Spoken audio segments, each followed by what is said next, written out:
Salut, c'est Marco de Top for Phone. Aujourd'hui, vidéo de test de l'Energy System Phone Pro, ou appelé également plus simplement l'Energy Phone Pro, un téléphone de la marque Energy System, vous vous en doutez, une marque espagnole que j'ai déjà eu l'occasion de vous présenter à de nombreuses reprises lors de tests de casques Bluetooth, mais aussi de tablettes tactiles. Alors aujourd'hui, on est sur le test d'un smartphone, le Phone Pro, l'un des 3 derniers nés de la marque, mais aussi l'un des 3 premiers nés de la marque sur le marché du smartphone. Et oui, il faut savoir que c'est la première fois que la marque espagnole lance du smartphone. Alors ici, on est sur l'Energy Phone Pro, c'est un peu le moyen de gamme chez eux, mais pourtant sur les spécifications, on est plutôt à tendance haut de gamme.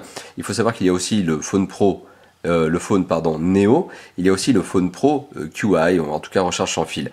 Donc voilà, on est un peu, il y a 3 modèles. Ici, on est sur le modèle au milieu de gamme chez Energy System qui vaut 249 €, ce qui, somme toute, est un prix acceptable, qui est un prix, on peut même le qualifier d'agressif. On n'est pas sur du low cost, certes, mais on est sur du prix agressif. 249 € en septembre 2014, c'est le prix auquel on peut l'obtenir, notamment sur la boutique officielle de la marque, c'est-à-dire sur energysystem.com, c'est-à-dire le site officiel. Alors, on est donc sur un téléphone qui est à tendance plutôt agressive en prix, donc c'est plutôt dans la tendance entrée moyenne gamme en termes de prix, mais avec des spécifications, comme je l'ai évoqué il y a quelques instants, qui sont plutôt dans le haut de gamme. On va voir ce qu'il en est vraiment lorsqu'on va parler notamment de ses performances et lorsqu'on va vous montrer les tests, les scores qui sont délivrés notamment par des applications telles que Antutu ou Quadrant. Alors, il s'agit d'une vidéo de test, bien sûr, chez Top for Phone, qui va se découper, comme d'habitude, en 2 grandes parties. Une première partie sur le matériel, et notamment on va parler de l'esthétique, mais aussi des performances, de la connectivité, de l'image et du son. Et une deuxième partie qui, elle, va porter sur le système d'exploitation et l'usage que l'on peut avoir de ce téléphone. Alors, la première partie, bien sûr, on va commencer par l'esthétique. On va faire le petit tour du propriétaire. Vous allez voir que ce téléphone présente plutôt bien. Si vous aviez déjà vu la vidéo de présentation, donc la vidéo de déballage, pardon, vous avez déjà eu un premier aperçu du design de ce téléphone. Et à l'époque, je vous l'avais évoqué comme étant, très sympathique. Et je le confirme, effectivement, je trouve le design de ce téléphone toujours aussi sympathique, d'autant qu'il est doté d'une finition exemplaire. Il n'y a vraiment pas de problème au niveau de sa qualité de fabrication. On est sur du très bon, on est sur du très très haut de gamme en termes de qualité de fabrication, en termes de niveau de finition, un téléphone qui n'a rien à envier à de grandes marques. Alors, on va faire le petit tour du propriétaire. Sur sa face avant, on retrouve ici un écran de 5 pouces, un écran Full HD sur lequel je reviendrai tout à l'heure lorsque je parlerai de l'image. On retrouve au-dessus de l'écran notamment ici un capteur photo, on retrouve l'écouteur, du capteur de luminosité et de proximité, mais aussi un flash LED. Et oui, le capteur photo, il a un flash LED. Ça, c'est pour le frontal. Vous vous en doutez, bien sûr, le dorsal a exactement la même chose. On retrouve aussi 3 touches sensitives telles que je suis en train de vous les montrer, qui sont en bas. Menu contextuel, accueil, retour. Elles ont des designs un petit peu travaillés, c'est un petit peu original comme style. C'est pas notamment les touches sensitives habituelles. C'est-à-dire que le travail a été, les touches, elles ont été un peu retravaillées ici. Voilà, c'est un petit peu original. C'est pas non plus ce qui va donner le côté le plus fun au niveau de ce téléphone à ce téléphone. Alors, tout autour du téléphone, on retrouve ici un petit pourtour qui est en métal brossé, on le voit, qui donne un côté un petit peu style, un petit peu plus classe. Moi, je trouve ça assez élégant, c'est une bonne idée. Alors, sur l'arrière du mobile, on retrouve une coque en aluminium qui ne peut pas être retirée, donc on ne peut pas accéder à la batterie, du moins le commun des mortels ne peut pas y accéder, à moins de commencer à dévisser de partout. Et donc c'est pour ça que je dis que ça n'est pas le commun des mortels qui peut y arriver, et donc forcément je me classe aussi dans le commun des mortels, ça n'est pas péjoratif. Moi personnellement, je n'irai jamais démonter ce genre de téléphone, je pense pas que j'y arriverai. Au pire, j'arriverai surtout à le casser. Donc on retrouve à l'arrière de ce téléphone donc le logo Energy System, donc ça ressemble à une petite chèque mais qui est en fait aussi mêlée avec une forme de cœur. Bon voilà, c'est le logo. On retrouve aussi le micro secondaire, le capteur photo principal, donc 13 mégapixels, donc c'est le capteur dorsal, double flash LED avec autofocus. Je le rappelle, le capteur photo, c'est ce qui lui permet d'ailleurs d'avoir, en tout cas c'est ce qui génère cette petite excroissance à l'arrière du téléphone. On retrouve aussi le marquage Energy Pro, c'est le nom de la marque, mais la marque s'appelle vraiment Energy System, et Pro, c'est le nom du mobile, Design by Energy System, sachant que le téléphone est fabriqué en Chine, ne vous attendez pas à autre chose. On retrouve ici aussi la grille du haut-parleur. Sous le téléphone, on retrouve l'entrée micro USB, qui fait aussi USB OTG, etc. On y reviendra lorsqu'on parlera de la connectivité, et l'entrée micro primaire. Sur le côté gauche du téléphone, on retrouve ici 2 slots, qui peuvent être ouverts, ou en tout cas extraits, grâce à un petit accessoire de type trombone qui est fourni avec le téléphone dans la boîte, et c'est les 2 emplacements de carte SIM. Il n'y a pas d'emplacement de micro SD dans ce téléphone. Au-dessus du téléphone, on retrouve le jack 3.5 grand classique, et sur le côté du téléphone, on retrouve le bouton de contrôle de volume plus-moins et le bouton on-off. Voilà, donc ça c'est pour le petit tour du propriétaire. Ici, ce téléphone est proposé dans sa version noire, on va dire peut-être plutôt gris anthracite. C'est un noir un peu clair ou en tout cas un gris foncé, très foncé. Alors, il faut savoir que ce téléphone existe aussi en version gris clair, gris métallique, gris aluminium. Voilà, donc on a deux versions couleurs pour ce téléphone, le gris sombre, très sombre que vous voyez ici, et le gris clair que je vous ai indiqué il y a quelques secondes, sachant que le gris sombre m'a l'air teinté dans la masse, donc ce qui veut dire que c'est du métal, aluminium en tout cas, anodisé. Donc il y a de fortes chances que le métal en tout cas ne se décolore pas à force de frotter. Ça n'est pas comme par exemple certains téléphones haut de gamme, notamment qui sont sortis il y a quelques années chez une marque à la pomme, qui avait tendance à se décolorer, notamment sur les aluminiums, parce que l'aluminium à l'époque chez eux était, sur cette marque, hein, mais ça n'est pas la seule, était collé en tout cas. La couleur était superposée à l'aluminium, ce qui faisait que la couleur avait tendance à partir avec le frottement. Ça n'a pas l'air d'être le cas ici. Voilà, donc petit tour du propriétaire, un téléphone qui se tient très bien en main, tout simplement parce qu'il a une dimension qui reste encore raisonnable et parce qu'il a un écran de 5 pouces. C'est ce qui lui permet d'avoir une dimension raisonnable. Alors, les dimensions, justement, pour entrer dans le détail et pour être très factuel, eh bien, je vais vous les donner. Alors, je reprends ma petite fiche. On est sur un téléphone qui fait 14,3 cm de long, 6,9 cm de large et qui est un tout petit peu épais pour un téléphone de cette catégorie qui fait 9,7 mm d'épaisseur. Donc, en gros, il est à peu près au centimètre d'épaisseur. On est sur un téléphone qui pèse 140 grammes. C'est pas trop lourd, c'est pas trop léger, c'est dans la bonne moyenne pour un téléphone de cette catégorie. C'est logique, c'est normal.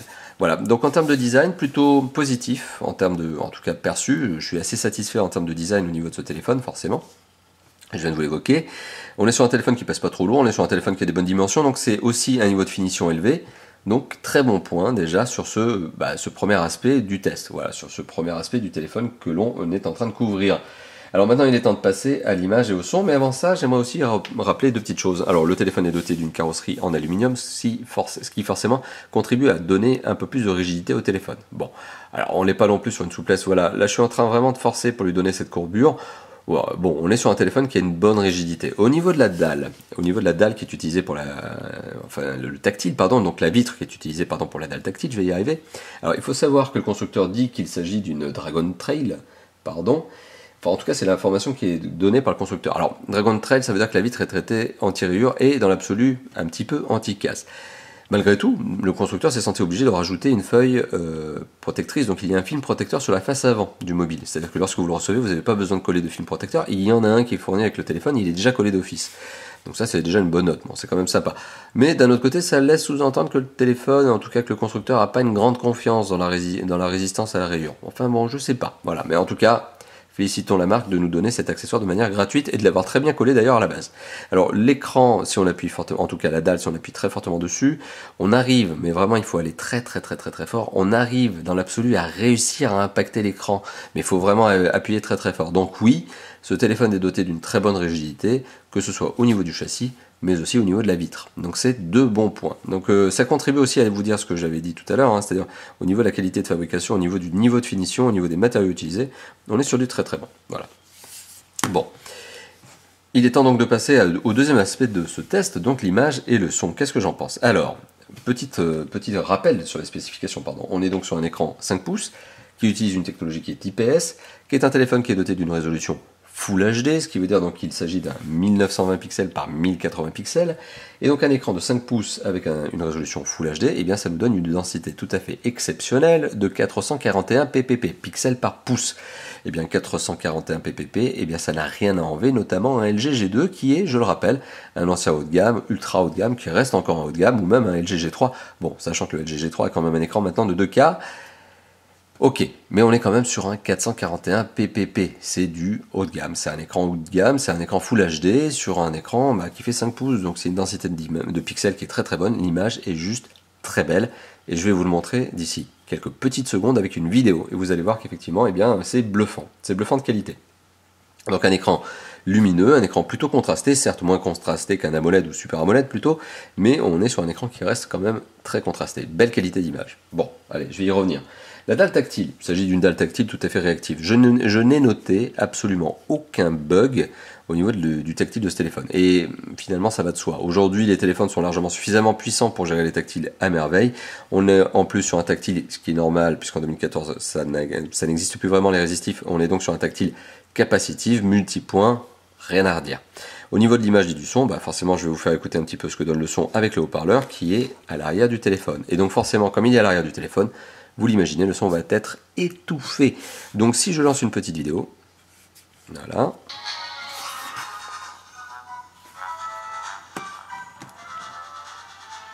Alors petit zoom sur l'image.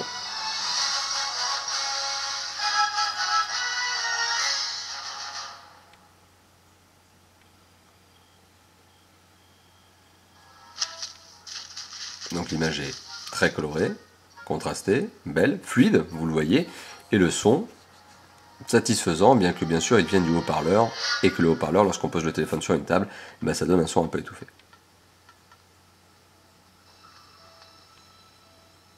Alors donc très belle qualité d'image, comme vous le voyez. Alors le son, je vais vous le faire écouter avec un petit MP3, c'est quand même un peu mieux. Alors là pour le coup, l'application que j'ai utilisée n'est pas une application proposée officiellement, en tout cas pas de base, par Energy System. Il s'agit de VLC que j'ai tout simplement téléchargé pour arriver à lire le fichier que je viens de vous montrer. Maintenant je vais mettre une petite application musique qui est Energy Music, qui est une application de base proposée par la marque dans ce téléphone, et ça fait partie des rares, je vous rassure, applications qui sont proposées par la marque, hein, c'est très léger. Et donc si je lance un MP3, voilà, donc on est à moitié de puissance à peu près. Donc vous l'entendez, hein, le son lorsque je décolle le téléphone de la table. Bon, le son voilà, est étouffé quand je le pose et il perd son étouffement. Je sais pas si on peut dire comme ça, lorsque je décolle le téléphone. Bon, enfin quoi qu'il en soit, le son est relativement bon, plutôt puissant, si je le mets à fond ça va le faire. Hein. Voilà.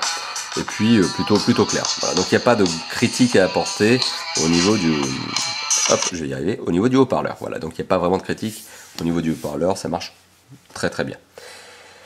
Donc forcément, ce qui va avec le haut-parleur, bah, c'est l'écouteur. Rien à redire sur l'écouteur aujourd'hui, enfin en tout cas en 2014 et même en 2013, je n'ai pas noté de téléphone qui avait des problèmes au niveau des écouteurs. C'est un peu le b.a.-ba finalement d'un téléphone que d'avoir un écouteur qui soit suffisamment bon pour vous permettre d'écouter, bah, c'est le but de l'écouteur, une conversation téléphonique. Donc il n'y a rien à redire sur cet écouteur, il marche très très bien. Et au niveau du jack 3.5, bon bah là aussi, rien à redire sur ce point, sachant que le jack 3.5, mais là je parle de mémoire, donc ça mérite quand même d'être vérifié, et je mettrai un petit correctif dans la vidéo si jamais il y a besoin. Le jack 3.5 de mémoire est au format OMTP. Voilà, donc bon, ça veut dire que bah, il faut être vigilant, c'est-à-dire que si vous avez un kit Python format CTIA, eh ben, vous allez vous retrouver un petit peu embêté. Voilà, donc rien à redire de plus au niveau de la qualité du son, au niveau de la qualité d'image, bah, vous l'avez vu hein, vous-même, c'est même très satisfaisant, hein, vraiment très très satisfaisant pour un téléphone vendu moins de 300 €, 249 €. Avoir du Full HD, c'est vraiment un très bon point. Alors il est temps de passer aux performances, et donc pour valoriser les performances d'un téléphone, vous le savez, je lance tout un tas d'applications qui sont des applications de benchmark. Donc si on lance Antutu, en espérant qu'Antutu ait gardé le scoring, donc là on est sur la version 5, et oui, il a été mis à jour récemment, Antutu. Et donc, hop, ça s'initialise. Ouais. On est sur un score qui est juste un score de dingue. 29 185 points, c'est un score de haut de gamme. Alors là, pour le coup, on voit aussi que le téléphone s'appelle Energy System Phone Pro, Energy Pro. Alors, on va aller sur les informations du téléphone. On va regarder plus précisément quels sont les composants qui équipent ce téléphone, et je passerai après sur les autres applications de benchmark. Donc on apprend que l'Energy Phone Pro, certes, est doté d'un Android 4.2.2, sur lequel je reviendrai tout à l'heure lorsque je parlerai du système d'exploitation, mais surtout qu'il est doté donc d'un processeur MediaTek MT6592, c'est un processeur 8 cœurs, qui est cadencé à 1,7 GHz. Il est doté aussi d'un processeur Mali 450MP, qui est un peu le plus gros des processeurs Mali. Donc c'est un peu celui qui va au mieux sur un processeur MediaTek. MediaTek octa-core, avec un processeur Mali 450MP pour la partie graphique, on ne peut pas vraiment avoir beaucoup mieux sur ce genre d'architecture. On est sur un téléphone qui est doté de 2 Go de RAM, et ça c'est un score très très intéressant, parce que sur ce genre de téléphone, généralement vendu à moins de 300 €, qui ont tendance à être plutôt low cost, agressif en tout cas en prix, généralement on est plutôt sur les 1 Go de RAM. 2 Go de RAM, donc c'est un très bon point, ce qui veut dire que ce téléphone n'aura pas de souci au niveau du multitâche, et c'est vrai, je vous le confirme, pas de souci au niveau du multitâche. Voilà, donc ça c'était pour vous parler des performances. Donc des performances qui sont liées aux 3 composants que j'ai évoqués. Processeur graphique, donc qui est un MediaTek 8 cœurs, processeur donc qui est un processeur donc MediaTek 8 cœurs, processeur graphique qui est un Mali 450MP, et 2 Go de RAM. Alors au niveau de la mémoire de stockage, on est sur une mémoire de stockage de base qui, revendiquée par le constructeur, est de 16 Go, mais lorsque vous allumez le téléphone pour la première fois, vous allez tomber aux alentours de 13,5 Go de disponible pour vous, l'utilisateur, donc forcément. Alors pour ça, il n'y a rien de plus simple que d'aller dans stockage, et on voit qu'effectivement on est à 13,41 Go. Bon, allez, on va arrondir à 13,5. Sachant qu'il n'y a pas d'emplacement micro SD sur ce téléphone. Alors, ce qui va me faire dire que si vous êtes un grand gourmand en termes de MO, si vous consommez beaucoup de mémoire au niveau des mobiles, si vous avez l'habitude de mettre des gigas et des gigas de musique, oui, vous risquez de vous sentir un petit peu à l'étroit. Moi, dans l'absolu, et là je vous parle de mon propre usage, 16 Go, ça me convient parfaitement parce que ça fait des années et des années que j'utilise des téléphones qui sont en 16 Go. Voilà, donc pour moi, ça n'est pas vraiment un blocage. Pour certains utilisateurs, 16 Go, ça peut paraître un peu court peut-être, et sachant qu'il n'y a pas de micro SD, ça peut être un point pénalisant pour vous à ce niveau-là. Pour ma part, en tout cas, ça n'en est pas un, et je vous le dis tout aussi franchement, je ne déprécie pas ce téléphone pour cet aspect mémoire sans micro SD, parce que pour moi, c'est pas un point négatif. Parce que 16 Go, dans l'absolu, ça suffit largement, même s'il faut bien reconnaître que des applications comme Asphalt 8 prennent quand même à elles toutes seules 2 Go pour s'installer, avec toutes les belles textures qui vont bien. Voilà, donc ça c'était pour vous parler des performances. Alors je ne vous ai pas évoqué les scores, donc quadrante, est-ce qu'on va être obligé de relancer oui en entier? Est-ce que j'ai fait une capture d'écran? Peut-être, est-ce que j'ai été suffisamment bon là-dessus? On va voir. On va voir, est-ce que j'ai fait du quadrante? Est-ce que j'ai mémorisé? D'ailleurs, qu'est-ce que je fais là? Hop, on va aller dans Galerie, ce sera quand même un petit peu mieux. Ah bah non, ça c'est 3D Mark. Et bon, au passage, c'est pas grave. 3D Mark, donc en mode Ice Storm Extreme, donc qui est le plus gros des benchmarks de 3D Mark, on est à 4000, presque 700 points. Donc c'est vraiment un bon score, c'est pas bluffant non plus, mais c'est un bon score.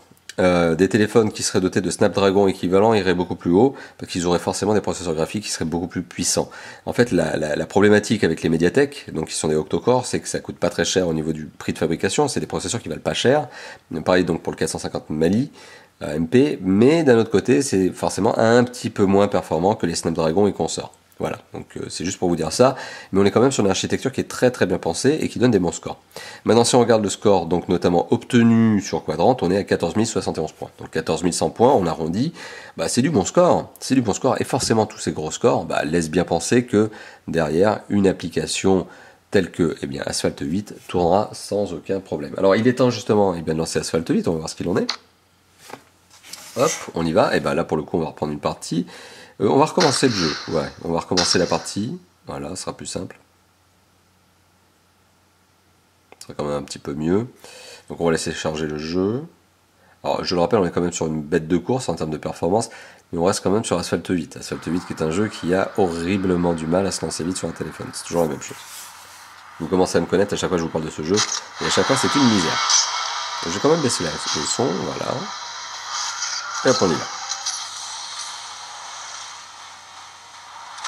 Voilà.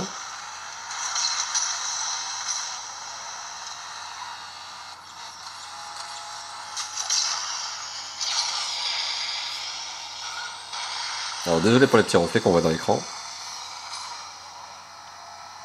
Hop, et vous le voyez, je conduis donc le jeu à l'accéléromètre.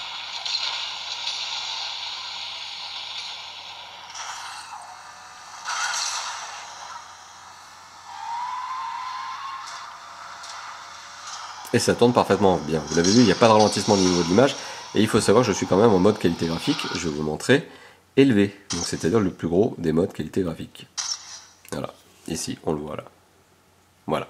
Donc mode qualité graphique élevé. Donc un téléphone qui est capable de faire tourner du gros jeu 3D, Asphalt 8, mode qualité graphique élevé, sans ralentissement. D'ailleurs, sans ralentissement, à tel point que j'ai lancé bien sûr Epic Citadel pour faire le petit benchmark au niveau du nombre d'images affichées par seconde, en haute qualité, là encore une fois de plus c'est vraiment le max de max, et on arrive à un score très intéressant de 46 images par seconde, ce qui assure effectivement la fluidité de l'image. Donc encore une fois de plus, Energy System a bien pensé a bien fait le boulot au niveau de l'architecture, au niveau des composants. C'est-à-dire que c'est homogène, c'est bien pensé, et on a donc des bons scores. Voilà.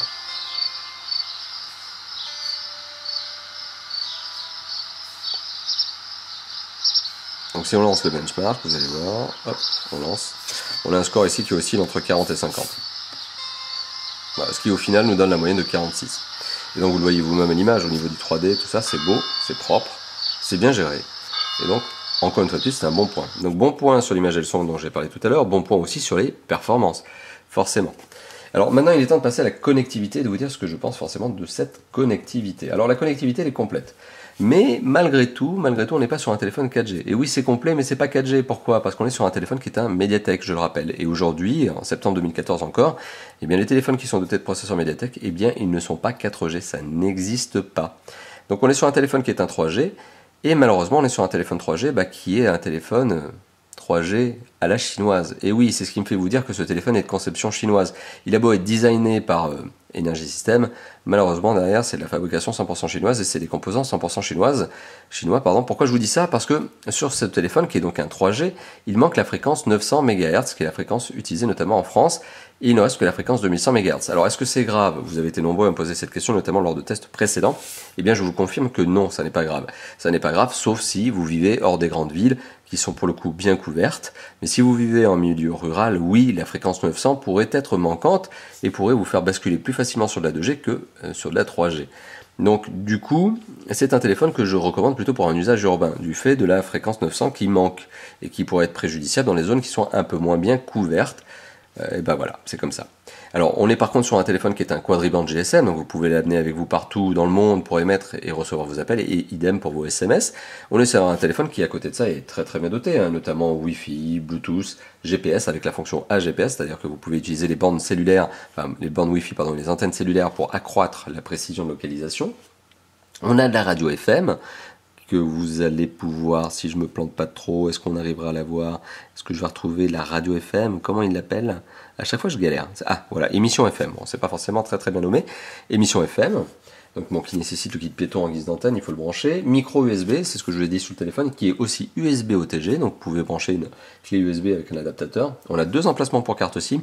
Format micro, je le précise, format micro au niveau de la taille des cartes SIM, sachant que c'est un dual SIM, double SIM, donc stand-by, vous ne pouvez pas recevoir deux appels en même temps sur chacune des deux cartes SIM. De toute façon, les doubles SIM actifs, donc qui sont l'opposé des stand-by, sont extrêmement rares et valent très cher pour un usage qui est finalement à peine amélioré, c'est-à-dire qu'il n'y a pas vraiment de gain au niveau de l'utilisation. Donc on est sur un double SIM stand-by, c'est un grand classique de nos jours sur les téléphones de conception chinoise. Et oui, je le rappelle, il est bien chinois ce téléphone, ça sent effectivement le téléphone de conception chinoise. Pour le reste, on a tout ce qu'il faut, on a du jack 3.5. Voilà, il manque rien, si ce n'est pour certains la micro SD qui aurait permis d'ajouter plus de mémoire. Pour d'autres, la 4G, c'est clair, effectivement, on est sur un marché aujourd'hui hexagonal qui est extrêmement bien géré par les opérateurs notamment et qui pousse énormément à la 4G. Ils communiquent tous très agressivement, très massivement sur la 4G, et forcément c'est vrai qu'au fur et à mesure du temps, on a de plus en plus, nous les utilisateurs, envie d'utiliser la 4G. Avec ce téléphone, ça ne sera pas possible. Et oui, parce qu'il n'est que 3G, et encore il est 3G 2100 MHz, il manque la fréquence 900, puisqu'il a une fréquence 850 qui est plutôt destinée au marché asiatique. Voilà, alors autre bon point quand même malgré tout, parce que là je vous ai donné un petit bilan sur la partie connectivité qui est un petit peu en demi-teinte, c'est un peu dommage, mais on a quand même un très bon point au niveau de la connectivité, c'est le DAS de ce téléphone. Alors, petite précision, le DAS du téléphone, c'est quoi? C'est le débit d'absorption spécifique, vous le savez, c'est la capacité, en tout cas que l'on a, en tout cas c'est le score qui permet de valoriser la capacité qu'a un téléphone à émettre peu ou beaucoup d'ondes lorsqu'il est utilisé. Alors plus le score de DAS est élevé, plus le téléphone balance des ondes lorsqu'on l'utilise et plus il est potentiellement dangereux pour la santé. Alors je dis potentiellement dangereux, on n'a toujours pas d'études suffisamment fiables pour dire qu'un téléphone c'est dangereux pour la santé.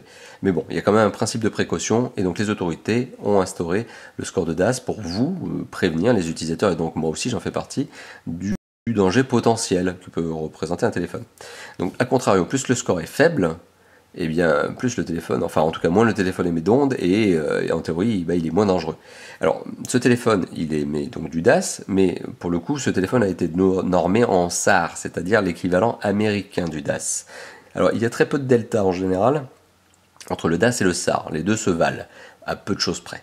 Et ici on est donc sur un SAR qui est donc la version américaine du DAS, qui est de 0,398 watts par kilo à la tête, ce qui veut dire, en gros, comme ça vous dira peut-être pas grand chose, mais c'est un bon DAS. C'est un DAS qui permet à ce téléphone de figurer vraiment parmi la bonne moyenne, dans la bonne moyenne des téléphones de ce type-là, donc 5 pouces, Full HD, etc., commercialisés en 2014. Donc on est vraiment dans le bon trend, c'est un téléphone qui reflète encore une fois de plus le souci au niveau de la qualité, au niveau de la fabrication de la marque. Donc un DAS tout à fait satisfaisant.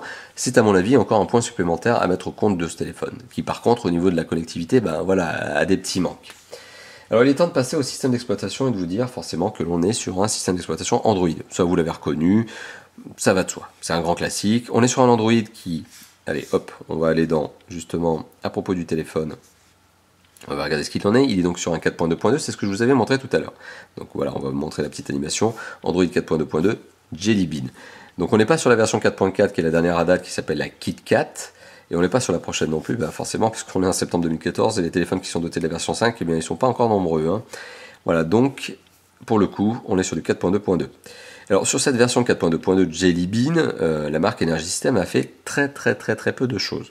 Alors la marque a fait une première chose, c'est ajouter une application qui s'appelle Energy Music. Ok, bon, et voilà, et qui plante en plus, merci, l'effet Bonaldi. Donc on est sur une application Energy System, donc qui s'appelle Energy Music, qui permet d'avoir un lecteur MP3. C'est un lecteur MP3, c'est tout, il n'y a rien d'original, mais il marche bien, il est plutôt bien fait, il est plutôt designé.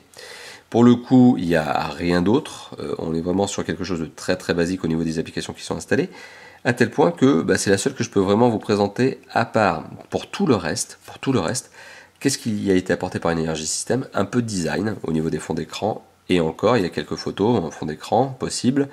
Au niveau des icônes, oui, il y a un peu de travail, donc il y a un petit peu de travail graphique, mais c'est bien tout. C'est bien tout. Alors ce téléphone, autre particularité, est capable d'être mis à jour en OTA. Voilà, il y a Energy Updates. Energy Update, c'est ce qui permet notamment d'avoir la mise à jour Energy on the air. C'est on the air, OTA, ce qui fait que normalement je peux télécharger. Vous voyez là, j'ai d'ailleurs une proposition de mise à jour. Alors que le téléphone vient tout juste de sortir. Ça laisse présager que le téléphone soit suivi par le constructeur, du moins au niveau des correctifs. Au niveau de la mise à jour en 4.4, ça pour le moment je n'ai aucune confirmation. Donc je ne peux pas vous dire que ce téléphone sera vraiment mis à jour en 4.4. D'ailleurs, j'ai un petit doute. Mais voilà, sachez que ce téléphone est aujourd'hui doté du système d'exploitation 4.2.2. Il marche très bien. Il a été très légèrement retravaillé par la marque. Il n'y a pas de surcouche. Il y a une petite application, un petit peu de design. Et c'est bien. Et c'est bien parce que c'est un téléphone qui est fait pour les performances. Et donc forcément, pas de surcouche égale performance au toc, au maximum. Elles ne sont pas pénalisées par justement une surcouche qui aurait été trop gourmande. Voilà, donc on est sur un téléphone qui a des bonnes performances, qui est au top. Parce que justement aussi, il n'y a pas de surcouche gourmande qui vient ralentir le téléphone, qui vient prendre de la performance, qui serait un peu dommage sur un téléphone, je le rappelle, de cette catégorie-là, qui est vraiment tourné vers la performance. C'est vraiment le téléphone fait pour être performant. Donc ça, c'était pour parler du système d'exploitation. Et donc, comme je vous l'évoquais, on a forcément un Android, donc on a forcément du Play Store, et donc on peut forcément télécharger tout ce qu'il y a sur le Play Store. Voilà, tout est disponible. Là, vous voyez, la dernière application que j'ai téléchargée, c'était VLC, donc pour avoir le player. Et on peut télécharger des jeux, des applications, des films, des livres, etc. Et vous l'imaginez, comme d'habitude, le contenu de qualité est payant. L'inverse n'est pas forcément vrai, le contenu payant n'est pas forcément de qualité. Mais voilà, et on arrive par contre à s'en sortir très bien avec des applications gratuites. Asphalt 8, je le rappelle, est gratuit. VLC, très bonne application notamment de lecteur vidéo, est gratuite. Voilà, il y a tout un tas d'applications gratuites aujourd'hui sur Android et ça permet justement de s'en sortir très bien. Il n'y a pas besoin de lâcher des euros pour avoir une utilisation agréable d'Android. Voilà. Donc, il est temps de parler de l'usage de ce téléphone. À qui se destine-t-il? Que peut-il faire? Eh bien, je vais être très franc avec vous. Que peut-il faire? Tout, finalement, tout ce que peut faire un smartphone. Parce qu'en plus, il est double SIM, donc il peut aussi mêler votre vie professionnelle et votre vie personnelle. Donc, il n'y a pas de restriction au niveau de l'usage. C'est un téléphone qui peut faire des jeux vidéo, c'est un téléphone qui peut faire du lecteur MP3, du lecteur vidéo, qui fait forcément téléphone. C'est un peu le b.a.-ba d'un téléphone, c'est un peu le basique. Voilà, donc il fait téléphone, on peut donc consulter son répertoire, son journal des appels, donc comme on le voit, là pour le coup qui est plutôt vide, on peut aller voir ses contacts. Grand classique en fait, là ce que je suis en train de vous montrer c'est du Android de base. Voilà, donc on peut vraiment tout faire. On peut aussi bien sûr, hop, et là je vais lancer internet, hop on y va. On peut aussi aller bien sûr sur le site de Top for Phone, hop, on y va, avec une saisie au clavier, vous l'avez vu qui est très facile. Hop, Android. C'est du bon système, avec des bonnes applications de navigateur, et hop, on va sur le site de Top for Phone. Voilà, donc ça marche très bien, rien à redire dessus. On peut lire des news. L'usage internet n'est pas un problème pour ce téléphone, il est fait pour ça. Voilà, donc sur les usages basiques, on va dire d'un téléphone, donc téléphoner, SMS, gestion du répertoire, mais aussi sur les usages basiques d'un smartphone, notamment internet, rien à redire. Donc c'est un téléphone qui est complet, c'est un téléphone qui marche très bien. C'est un téléphone qui aussi présente la particularité d'avoir deux capteurs photo, dont un frontal qui a un flash LED, et oui, et ça aussi c'est une originalité. Alors le capteur photo est un 13 mégapixels, 13 mégapixels quand vous prenez des photos en 4 tiers. Si vous avez des photos en 16 neuvième, vous êtes obligé de les prendre en format, en 10 mégapixels. C'est un peu la particularité, mais si vous voulez des photos 16 neuvième, 16 neuvième, qu'est-ce que je vous raconte, pas 16 neuvième, là on va regarder ça tout de suite, parce que je vais arrêter de vous dire des bêtises. Si on veut prendre des photos 4 tiers, donc on est en 13 mégapixels. Hop. on y va. D'ailleurs, petite information, et comme d'habitude, vous retrouverez une des photos que j'ai prises avec ce téléphone sur l'article test publié sur le site de Tough for Phone. Ce qui veut dire que bien sûr, si vous avez envie de voir par vos propres yeux ce que donne la qualité photo de ce téléphone, bah, vous avez qu'à vous rendre sur le site, vous avez un exemplaire, un échantillon photo pris avec ce téléphone. Maintenant, on va regarder un petit peu les paramètres de la capture de la photo. Alors, bien sûr, on a les infos localisation GPS, ce qui permet de géotaguer la photo. On a tout un tas de beaux filtres. On a hop, on va aller là-dedans, tout un tas de modes, et notamment le mode rafale, 99 photos de suite que vous pouvez prendre en rafale. Après, la limite, c'est surtout la limite de mémoire du téléphone. La taille d'image, c'est 5, 8, 12, 13 mégapixels quand je prends en mode 4 tiers. Si je prends en mode plein écran, voilà, et ben je vais tomber en 10 mégapixels, 4, 6, 9, 10. Voilà, c'est un peu la particularité de ce téléphone. Le 13 mégapixels, il existe bien, mais les photos qui sont prises en 13 mégapixels, elles sont prises en format, je vais y arriver, elles sont prises en format 4 tiers. Voilà, donc le rapport homothétique de la photo, c'est 4 par 3. Voilà. Donc ça, petite particularité de ce capteur photo qui prend des très bonnes photos, le flashlight. Ah d'ailleurs, je ne vous l'ai pas montré, petite bêtise de ma part. Je ne vous ai pas montré que ce téléphone est bien doté d'un capteur photo frontal. Donc là, en ce moment, il est en train de prendre la caméra qui est en train de filmer. Et là, je vais prendre une photo. Alors en visualisant que j'ai bien laissé le mode... Voilà, vous l'avez vu, le flash LED se déclenche. Hein. Voilà, j'ai bien laissé le flash LED en activé.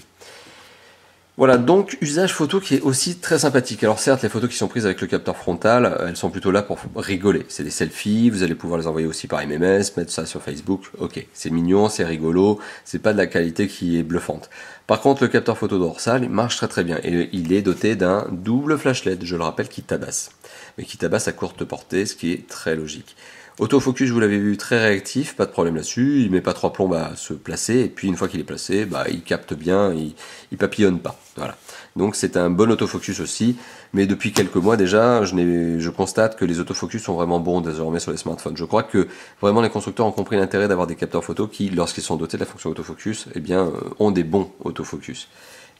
Et que ce soit sur la partie matérielle, mais aussi sur la partie logicielle.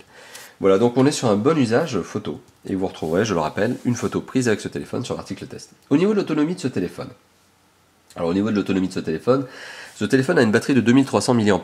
Je dirais que c'est vraiment le minimum syndical. En dessous de 2000 mAh, ça aurait été une hérésie absolue. 2300 mAh. Bon, pour un écran Full HD avec des grosses performances, bon, c'est quand même le minimum. En dessous, ça aurait été un peu embêtant. Et donc, on est sur un téléphone qui a des performances en tout cas d'autonomie, hein, juste pour revenir là-dessus.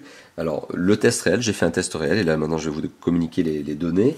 50% de luminosité, sachant que ce téléphone est quand même doté d'un capteur de luminosité automatique, mais j'ai mis 50% en dur, 50% de son, donc notamment toutes les connectivités allumées, Bluetooth, Wi-Fi, etc., la totale, avec une vidéo Full HD, eh bien, 1 heure de vidéo de Full HD sur ce téléphone, ça consomme entre 20 et 25% de batterie. Voilà, donc c'est pour vous donner une idée, ça veut dire qu'on est sur une autonomie qui est tout à fait bonne. Bonne, je ne devrais pas dire ça comme ça en fait, plutôt, parce que ça peut induire en erreur, elle est plutôt correcte. Voilà, on est sur une autonomie qui est correcte. Elle n'est pas bonne parce qu'il est quand même meilleur. Par exemple, je vais citer à ce niveau-là le LG G2 que je trouve très très bon au niveau de son autonomie parce qu'il a une batterie de 3000 mAh et qu'il a des composants qui sont tout à fait dans la même norme que ici. Donc on a une autonomie qui est accrue. Ici on est sur un téléphone qui dépassera assez facilement la journée avant d'être rechargé, sauf si vous êtes un grand amateur de vidéos, de photos, de jeux, et là forcément la batterie elle va consommer très très vite parce que l'écran il pompe énormément. Mais sinon pour le reste on est sur un téléphone qui tient facilement la journée. Bonne autonomie, pour une batterie de 2300 mAh, voilà, donc il faut être raisonnable, mais c'est correct, voilà, c'est vraiment correct, c'est même satisfaisant. Voilà, donc il est temps finalement d'arriver à la conclusion de cette vidéo et de vous dire ce que j'en pense. Alors, concrètement, je pense que Energy System a fait vraiment très très fort. On est sur un téléphone qui est vraiment très très très satisfaisant. On est sur un téléphone qui est doté notamment d'un design très réussi, d'une bonne qualité de fabrication, vraiment très très bonne qualité de fabrication, notamment une Corning Gorilla, enfin en tout cas d'une Dragon Trail, pardon, en termes de vitres, architecture et donc une carrosserie en aluminium, très bon niveau de finition. Au niveau des performances, rien à redire, 29 000 points au niveau d'Antutu, 4800 points de mémoire au niveau du test 3D Mark extrême, tout à fait satisfaisant. Vous l'avez vu, de toute façon, on fait tourner des gros jeux 3D et de manière très fluide au niveau de la qualité d'image. Certes, on est sur un 46 images par seconde alors que d'autres téléphones plus haut de gamme ultra haut de gamme sont plutôt au niveau des 60, mais on est sur une image tellement fluide que finalement on ne se rend pas compte d'une éventuelle saccade. Il n'y en a pas de toute façon. Voilà, donc très belle qualité d'image, et aussi vous l'avez vu lorsque j'ai lancé cette petite vidéo via VLC. Voilà, rien à dire au niveau du son aussi, au niveau des performances je vous les ai évoquées, au niveau de la connectivité, malheureusement c'est probablement le point faible de ce téléphone, c'est la connectivité. Il n'est pas 4G, donc déjà ça peut embêter un certain nombre de personnes. Bon, il n'a pas de micro SD, ça peut aussi embêter un certain nombre de personnes, certes, et malheureusement sur la 3G, il reste uniquement 2100 MHz, il manque la fréquence 900 MHz qui est quelque chose d'utile en France. Voilà, donc c'est un point à mon avis négatif, et si j'ai vraiment une grosse critique à faire à ce téléphone, c'est probablement à ce niveau-là, c'est au niveau de la connectivité. Pour le coup, par contre, il ne faut pas oublier qu'il y a d'autres aspects de connectivité qui sont traités par ce téléphone, en tout cas qui sont dans ce téléphone, pardon, qui sont notamment la NFC. Alors ce téléphone est NFC parce que, il faut le savoir, Energy System c'est une marque qui aime le NFC. Tous les casques Bluetooth que j'ai eu l'occasion de tester chez NFC sont aussi, Bluetooth sont aussi NFC, voilà. Donc vous l'avez compris, Energy System c'est une marque qui aime le NFC, c'est une marque qui aime le Bluetooth, c'est une marque qui aime vraiment toutes les normes de connectivité. Voilà, mais étonnamment pour le coup, bon là qui a oublié de mettre de la 4G, bon ça c'est aussi lié au processeur Mediatek, on ne peut pas non plus avoir de la 4G sur un processeur Mediatek, ça n'existe pas aujourd'hui. Et d'un autre côté, malheureusement, voilà, fréquence 900 MHz qui manque sur la 3G française, c'est un peu dommage. Voilà, mais pour le reste, système d'exploitation donc est Android 4.2.2, pas surcouché, il y a un peu de travail mais c'est très léger, et un téléphone qui finalement répond à tous les usages. Globalement, oui, clairement, je peux vous le dire comme ça, je recommande ce téléphone. Le Energy System Phone Pro est un bon téléphone pour les 249 € qui sont son prix, donc on arrive à l'acheter sur internet à ce prix-là. C'est un bon téléphone, c'est un bon rapport performance, prix, qualité-prix, qualité de fabrication-prix, image-prix, tout est au vert, si ce n'est, je le rappelle, et c'est la peut-être 10e fois que je me répète, mais la 3G et cette maudite fréquence 900 MHz qui manque, et ça, c'est dommage, c'est le seul point sur lequel je retrouve à redire, et c'était presque un sans faute pour Energy System, mais je doute pas que pour les prochaines générations, ce genre de problème soit oublié, en tout cas ce genre de problème soit corrigé. Mais pour le reste, malheureusement, malgré tout, cette fréquence 900 qui manque, ça pénalise pas vraiment l'usage de ce téléphone. Moi qui suis en milieu urbain, j'ai jamais vraiment senti la 3G bugger, partir et me retrouver en 2G, plus qu'anormalement, quoi. Enfin plus que avec d'autres mobiles. Pour moi, ça m'a pas semblé choquant, je n'ai pas noté vraiment de problème à ce niveau-là. Voilà, petite originalité d'ailleurs, petite parenthèse supplémentaire, le flash LED sur le capteur photo frontal, c'est une bonne petite idée, c'est une bonne petite innovation supplémentaire, sauf que quand vous prenez des photos en selfie, donc à très courte portée avec un flash LED, vous allez avoir l'air pâle, ça va vraiment vous donner une lumière très forte sur une tête, la vôtre, et ça va forcément faire que les photos vont être pâles, et vous allez peut-être avoir l'air un petit peu fatigué, on va dire, avec ce genre de photos flash LED de face, très courte portée. Mais bon, il a le mérite d'être là, forcément il y a des téléphones qui ne le proposent pas, et quand il n'est pas proposé on râle, et quand il est proposé on trouve quelque chose à redire, vous avez bien compris le truc. Voilà, donc une vidéo qui dure depuis plus de 37 minutes maintenant, je tiens à vous remercier tout simplement d'avoir visionné, je vais y arriver. Un téléphone que je recommande, ça vous l'avez bien compris, n'hésitez pas donc tout simplement à vous porter sur ce téléphone, vraiment très satisfait. Petit point supplémentaire d'ailleurs pour ce téléphone, il est garanti 36 mois. Bah oui, c'est la marque comme ça, la marque elle garantit tous ses produits 36 mois au lieu des 24 mois obligatoires en Europe.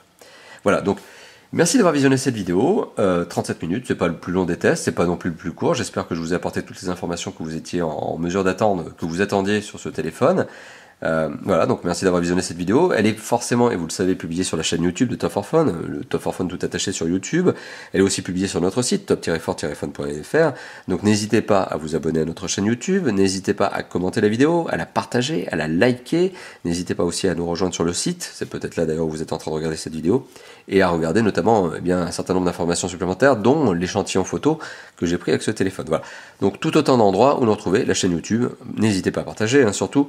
Et le site. Et enfin, vous avez 3 autres endroits où nous retrouver, le forum, Facebook, Twitter, voilà, vous l'avez compris, la chaîne vidéo, le site, Facebook, Twitter, le forum, etc. Plein d'endroits où nous retrouver et interagir avec nous. Encore une fois de plus, merci d'avoir visionné cette vidéo, il est temps de vous laisser et de vous dire à bientôt pour d'autres tests, d'autres déballages et d'autres présentations. Voilà, allez, à bientôt, ciao ciao.